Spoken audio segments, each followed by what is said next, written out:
عن أبي هريرة رضي الله عنه عن النبي صلى الله عليه وسلم قال 7 يذلهم الله في ذله يوم لا ذل إلا ذله الإمام العادل وشاب نشأ في عبادة الله ورجل قلبه معلق في المساجد ورجلان تحابا في الله اجتمع عليه وتفرق عليه ورجل طلبته امرأة ذات منصب وجمال فقال إني أخاف الله ورجل تصدق أخفى حتى لا تعلم شماله ما تنفق يمينه ورجل ذكر الله خاليا ففاضت عيناه رواه البخاري حقيقة والله ይሄን ሐዲስ ብዙ ማብራሪያ ያላረገበት ምክንያቱም ረጅም ሰዓት ወስደናል ከላዩ ብቻ ግን ከማንሳታችን በፊት ስለ 7 ሰዎች ነው የተነገረው እላይ መግቢያው ጋር ያለውን ከተረዳን ይበቃናል ባላህ ፍቃድ ከአቡ ሁረይራ ተይዞ ነብዩ ሰለላሁ ዐለይሂ ወሰለም ምን አሉ 7 የሰዎች አይነቶችን እኮ ይذلሁሙላህ አላህ ያስጠልላቸዋል ለምን መጠለል አስፈለገ እቺ ነው መመለስ ያለብን ራሳቸው ምን አሉ በሌላ ሐዲስ ፀሐይ አንድ ስንዝር ለሰው ልጆች የምትቀርብበት ጊዜ ያለው መቼ ቂያማ ቀን አባታችን አደም ምን አለ አላህ ከዚህ በፊት ተቆጥቶ ማያቀውን ቁጣ ለወደፊትም የማይቆጣውን ቁጣ ዛሬ ተቆጥቷል ባለበት ቀን ምን ይሆናል አንድ ስንዝር ትቀርባለች ካለችበት ሆና እየለበለበች አይደለም አሁን ባለንበት ጊዜ ስለዚህ እነዚህ 7 ሰዎች ምን አይነት እድለኛ ሰዎች ናቸው እኛ እነሱን መምሰል ግድ ይለናል መቼ ከዛ ካስፈሪው ቀን መጠበቅ ከፈለግ في ذله الله በጥላው ስለያስጠላቸዋል يوم لا ذل الا ذله የሱ ጥላ እንጂ ሌላ ማስጠለያ በሌለበት ቀን የመጀመሪያው ሰው ማን ነው አላህ ከሱ ያደርገን الامام العادل ፍትሃዊ የሆነ መሪ የሰው ልጆች በህይወት ዘመናቸው ላይ በተለያየ የሥራ እርከን ውስጥ ይቀመጣሉ ከዛው ውስጥ አንዱ ምንድነው ስልጣንን ልናገኝ እንችላለን ስልጣንን ስናገኝ ግን ለማንም ማዳላት አይተበቀብንም በፍትህ መፍረድ ነው የሚገባል ምክንያቱም ሰዎች አይደለም ስልጣን ይዘው ስልጣን ሳይዙ እንኳን ያዳላሉ አይደል ታላቁ ፍትሃዊ ነብዩ ሰለላሁ ዐለይሂ ወሰለም ምን አሉ ልጄ ፋጢማ አሉ በጣም ነው የሚወዷት እኮ ሰርቃ ብትመጣ እጇን ቆርጠዋለሁ አሉ ፍትህ ማለት ይሄ ነው ፍትህ ማለት ይሄ ነው የኡማው መሪ ናቸው አይደል መሪ ከመሆናቸው ጋር ማንንም ሙስሊም ስልጣን ላይ ሲቀመጥ በፍትህ ሊፈርድ ይገባዋል ሁለተኛስ ወሻቡን ማናችንም በህይወት ዘመናችን ወጣትነትን የምናልፍበት ጉዳይ ነው ወሻቡን ወጣት ግለሰብ ነሻአ ያደገ في عباده ربه ጌታውን በመገዛት ላይ ወጣትነት እድሜውን ያሳለፈ ሰው ዛሬ አንዳንድ ሰዎች ይሸወዳሉ ምን ሲሉ ትንሽ ጨስ እንበልና እንተውብታለን life is once enjoy it all ይባባላሉ እንግዲህ እንግሊዝኛ መሆኑ ነው ህይወት አንድ ጊዜ ነው እሺ ፈታዘና በሉ ህይወት እኮ አንድ ጊዜ ስለሆነ እኮ ነው በአግባብ እንጠቀም ይያልን ያለነው እንዲያውም እኮ እነሱ የተናገሩት እንግሊዝኛ እኮ ጤነኛ አይደለም ህይወት አንድ ጊዜ የሆነበት ሰው በአግባቡ ይጠቀማታል ወይስ ያበላሻታል ድሮ እንዲህ በወጣትነት መሞት አይታወቅም ነበር እኛ ባለንበት ዘመን ሰው እንዴት ነው እየረገፈ ያለው ወጣት ወይስ ሽማግሌ ወጣት ነው እየረገፈ ያለው ስለዚህ ወጣትነታችንን ልናሳልፍ የሚገባው አላህን በመገዛት ላይ ነው ሶስተኛ ወረጁሉን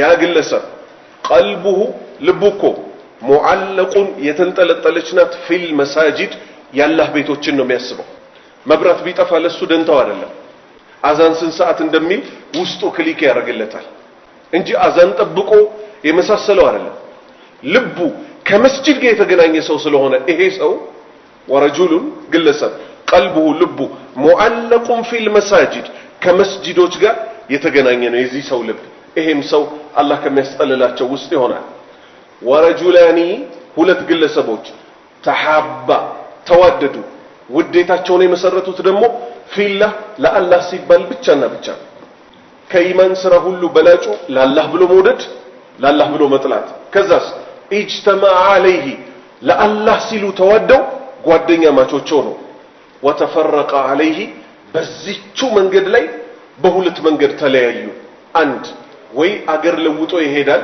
አንደኛው ወዳጅ ወይ ደግሞ ማይቀረው ሞት መጥቶ ይወስደዋል ስለዚህ የተለያዩት ራሱ ምንድነው ለአላህ ሲሉ እንደተዋደዱ እንጂ የሚለያዩት ከዚህ ውጭ ያለ ነገር አይደለም የሚለያያቸው ሞትና አገር ለቆ መሄድ ሰፈር መቀየር በሰው ልጅ ህይወት ላይ የሚቀሩ ነገሮች ናቸው አይደሉም እነዚህም ግለሰቦች ትልቅ ደረጃ ተሰጥቷቸዋል ምክንያቱም ውዴታን የመሰረቱት ለአላህ ሲባል ስለሆነ አምስተኛ ወረጁሉን አንድ ግለሰብ እኮ ነው طلبته امرأة አንድ ሴት ልጅ ፈለገችው ጠየቀች ከሱ ምን ብልግና ኒካህንማ ሴት ልጅ መጠየቅ መብቷ ነው ወንድም ልጅ መጠየቅ መብቱ ነው ሸሪዓ ፈቅዶለታል በተለይ ባለንበት ዘመን ዘፈኖቹ ስለ ብልግና ይሄ ስለ ተቃራኒ ጾታ ነው አይደለም ፊልሙ ስለ ተቃራኒ ጾታ ነገር ግን ወረጁሉን ያ ግለሰብ طلبته امرأة አንዲት ሴት ጠየቀችው ምን አይነት ሴት ሁሉ ሴት እኮ እኩል አይደለም ذات منصب የደረጃ ባለቤት የሆነች እዛ ማህበረሰብ ውስጥ በጣም የሚከበረው ሰውዬ ልጅ ሆነች ወጀማሊን መልክ ደግሞ አላህ ሰጥቷታል ያንዱ ሰው መልክ ከሌላው ስለሚለይ فقال እሱ ግን ምን አለ ኢኒ እኔኮ አኻፉላህ አላህን ፈራለሁ ብሎ እምቢ አላት ይሄ ግለሰብ ይገባዋል ጥላ ስር ይቀመጣል ሁለት ምሳሌዎችን ጨምር ነብዩ ሰለላሁ ዐለይሂ ወሰለም አሉ ሶስት ግለሰቦች ወደ ጉዞ በወጡበት የማታው ክፍለ ጊዜ ወደ ዋሻ አስጠጋቸው ሊያድሩ ማለት ነው በገቡበት ቋጥኝ ከተራራ ላይ ተንከባሎ መጥቶ በራፉን ዘጋው ውስጥ እነዚህ ሶስት ሰዎች እርስ በርስ ተነጋገሩ ምን ብለው ብንጮህም ይደርስላቸው የለም አይደል ዛሬ ካለንበት መከራ ነፃ ሊያወጣን የሚችለው ምን ብቻ ነው ለአላህ ስንል የሰራነው ስራ ነው የሁለቱን አልጠቅስም ካረስቴ ጋር ስለማይሄድ የሁለተኛውን ግለሰብ ግልጥቀስ መሃል ላይ የነበረው ከሶስቱ ለኔኮ በጣም እኔ ዘንድ የተወደደች ያጎቴ ልጅ ነበረች አለ በብልግና ጠየቅኳት አለ እምቢ አለችኝ ከጊዜ በኋላ ግን ችግር ወደኔ ያመጣት አለ 120 ወርቅ ልሰጣት እሷ ደግሞ ሰውነቷን ለኔ ገላልጣ ልታመቻችልኝና ብልግና ልፈጽም ተስማማሁ አለ ከዛም በኋላ ሁሉ ነገሯን አመቻችታልኝ ሳበቃ አራቱ ሰውነቷ ጋር ቀርቦ ያለ ኢተቂላህ አላህን ፍራ ولا تفت الخاتمه الا بحقه ብልቴን በሐቁ ቢሆን እንጂ አይ ቢኒካህ እንዳትነካው አለችው ኢተቁላህ ሚለው ቃል እሱ ምን አደረገው የሴት አካል ከነካ በኋላ ወደ ኋላ ማርሽ እንዲያዞር አደረገው ወደ ኋላ ማርሽ እንዲያዞር አደረገው የማን ስም ስለተነሳ ያላህ ስም ስለተነሳ የሚገርመው ደግሞ 120 ወርቅ እኮ ማለት ብዙ ነው 120 ወርቁንም ተውኩላት አለ ስተዋት ደግሞ ተራ ሴት ሆነ አይደለም የተውኳት እኔ ዘንድ ከሰው ሁሉ በጣም ትወደድ ሴት ነበረች ይሄ ሁሉ ግን ምንን አስረሳው ያላህ ቃል መጣና አላህን ፍራ የሚለው እሱን ምን አደረገው ወደ ኋላ እንዲሸሽ ያደረገው ዛሬኛ ምን ላይ ነው ያለነው በሴትና በወንድ ጉዳይ ምን ላይ ነው ያለነው ወንድሞቼ እኔኮ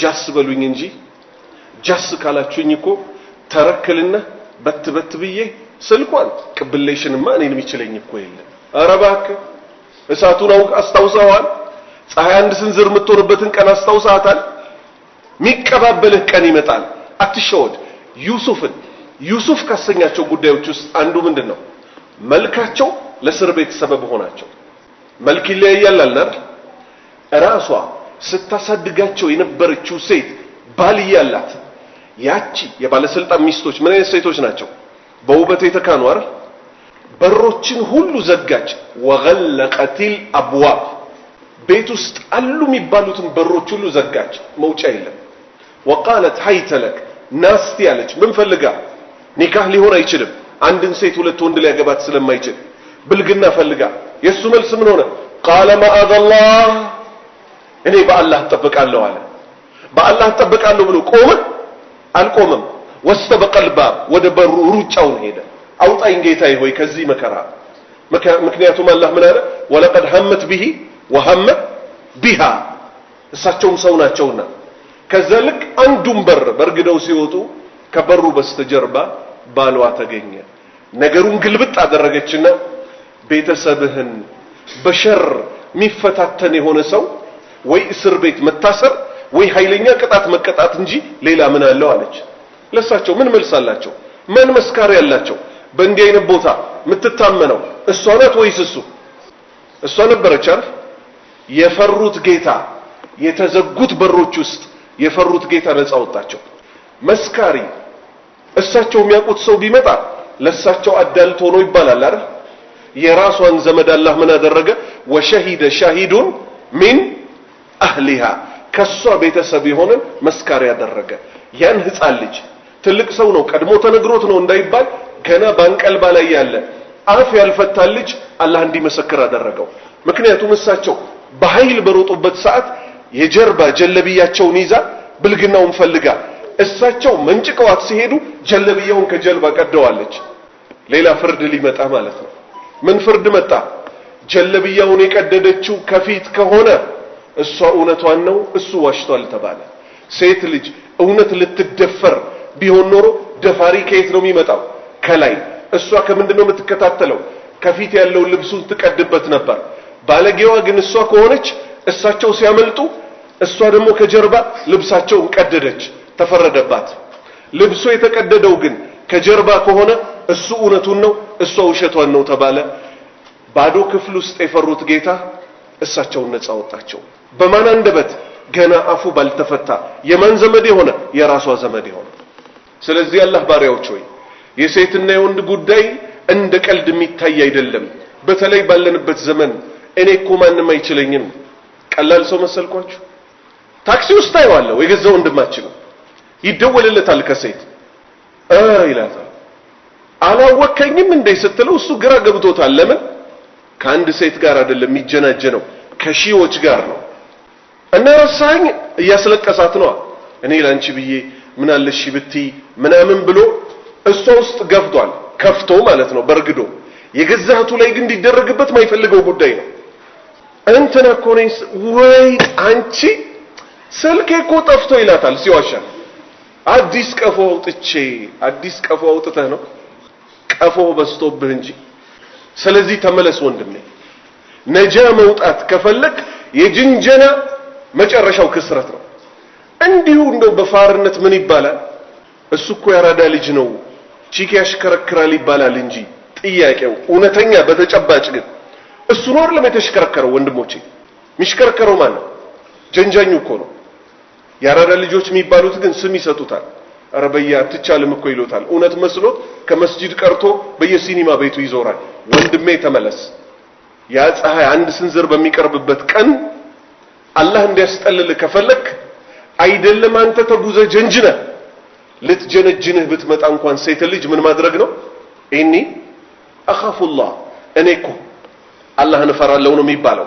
ስድስተኛ ወረጁሉን አንድ ግለሰብ ተሰደቀ ሰደቃ ሰጠ አኽፋ ሰደቃውን ግን ደበቀው ሐታ ላ ተዕለሙ እስከማታቅ ድረስ ሺማሉሁ ግራው ማ ቱንፊቁ የሚኑ ቀኝ እጁ የምትሰጠውን በግራ በኩሉ ስንት አውጥቶ እንደመጀረጠና እንደሰጠ እስከማታቅ ድረስ ሰደቃህን እባክህ ደብቀው። ሰባተኛ ግለሰብ በዚህ ነው የምንጨርሰው። ወረጁሉን ያ ግለሰብ ዘከረላህ አላህን አስታወሰ ኻሊየን ከሰዎች ገለል ብሎ ብቻው ፈፋደት አይና አይኖቹ እኮ አነቡ። ዛሬ አላህ ይታረቀንና ልብ በማይረባ ነገር ስትሞላ ለቁም ነገር መብቃት ያቅታታል። ምሳሌ ወደዚህ እንመለሳለን። ምሳሌ አንድ ሰው ሰላት ውስጥ ከመግባቱ በፊት በተለይ ሀገራችን ላይ ቅዳሜና እሁድ በጣም ተቸግረናል። ፕሪሚየር ሊግ የሚባለው አለ የለም? አለ። ዲሽ ቤት ወንድሞቻችን ይገባሉ። ምን ሊያረጉ ስትል እርስ በእርስ እዛው ይሰዳደቡልኛል። አንዱ ያንዱን እናት ይሰድባል። ነብዩ ሰለላሁ ዐለይሂ ወሰለም ምን ብለው ሲያበቁ ለአነ አላህ መላአነ ዋሊደይ አላህ ረግሞታል ወላጅ አባትና እናቱን የሚራገም አሉ። ሷሃባዎች ጠየቁ እንዴት ነው አንድ ግለሰብ የገዛ እናትና አባቱን የሚራገመው ሲባሉ እሳቸው ትክክለኛው መልስ ሰጡ። እሱ የሰው እናትና አባትን ይሳደባል አሉ። በዛ በኩል ያለው አሚን ነው የሚለው ወይስ ያንተውን እናት ነው የሚለው? መልሱልኝ። ከዛ ዲሽ ቤት ይገቡና የማንቸስተሮቹ የአርሰናሎቹ ማብሸቃቸው ነው እንግዲህ ምን ይላሉ?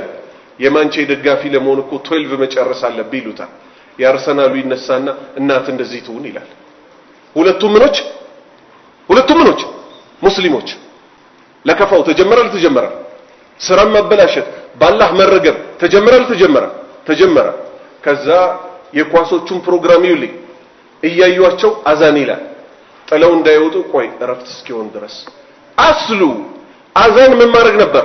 ወቅቱ ገብቷል ለማለት እንጂ አንተ አዛን ሲል ና መስጂድ ተገኝ ለማለት ነው ወይስ ምንም ስራ ከሌለ ከአዛኑ በፊት መስጂድ ተገኝ ለማለት ነው ጥሪው የመጣው? ከዛ እዛው ቁጭ ብለው እያዩ አያስደስታቸው፣ ነብዩን ግን አስደስቷቸው ነበር። ምን አዛን ይደብራቸዋል። ከዛ እዛው ኢቃም ይልባቸዋል። ሺት ምናምን እያሉ ይወርዳሉ። ኢማሙ እያሰገደ ይሮጣሉ። ልባቸው መጀመሪያ ከመልካም ነገር ተነስቶ ወደ መልካም ነው ሄደው ወይንስ አላህ እንዳለው قد أفلح المؤمنون الذين هم في صلاتهم خاشعون والذين هم عن اللغو معرضون ከዛዛታ ወሬ ችላ ብለው ነው ወይስ በዛዛታ ወሬ ውስጥ ሆነው ነው ወደ ሰላት የገቡት? በዛዛታ ወሬ ውስጥ ሆነው ከዛ ኢማሙ አላሁ አክበር ይላል፣ አልহামዱሊላሂ ረቢል ዓለሚን ይላል። እነሱ እዛ ቅድም ግን አሰልጣኙ ለምን ቀየረው እሱ እኮ ጥሩ ፐርፎርማንስ ላይ ነበር እያሉ ሰላት ይሰግዳሉ። ይሄ ነው አይደለም ያለንበት ተጨባጭ ወንድሞቼ። ከዛ ለአላህ የሚለቀስበት ቀን ሲመጣ እንባኬ ትውጣ። ለፊልም ሲያለቅስ የኖረ ለኳስ ሲያለቅስ የኖረ አይን ለአላህ አልቅስ ሲባል እሺ ብሎ ያለቅሳል? አየህ ከመጥፎ ነገር ካልጸዳች እቺ ልብ ለጥሩ ነገር ለማልቀስ አትዘጋጅም። ዛሬ እኮ ስንት የሚያስለቅሱ ነገሮች አሉ። የኛን አይን ግን መበርገድ አቅቷቸዋል። በምን? እኛ ልብ ውስጥ ያለው መጥፎ ነገር ስለሆነ። መጥፎ ሰዎችን ወደን ይዘናል፣ አክተሮችን ወደን ይዘናል፣ ኳስ ተጫዋቾችን አስገብተናቸዋል። ከዛ የቁርጥ ቀን ሲመጣ የነሱን ስም እንጠራለን።